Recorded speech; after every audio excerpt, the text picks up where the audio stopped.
Steph's packed lunch star Russell Kane has admitted comedians are often left sweating when cracking jokes about controversial subjects like Brexit and the BBC license fee.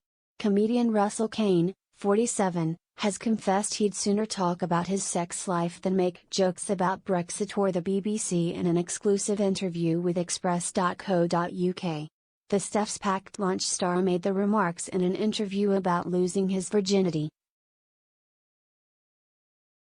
a topic that he has been discussing as part of the Boots to Boot Talk podcast. Speaking about whether he ever felt uncomfortable speaking about a topic that was so personal, the Channel 4 media personality confirmed, "No, not for me.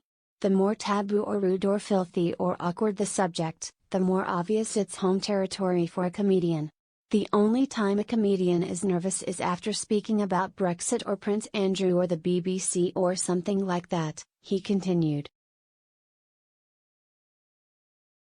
Then you'll see a comedian sweating. But if you've been asked onto a podcast to talk about your sex life, there's a queue of comedians around the block happy to talk all about that. Asked why he thinks comedians find sex easier to talk about than more divisive issues, Russell explained, "It's easier to be funny about that, because there's more tension to be released around the embarrassment.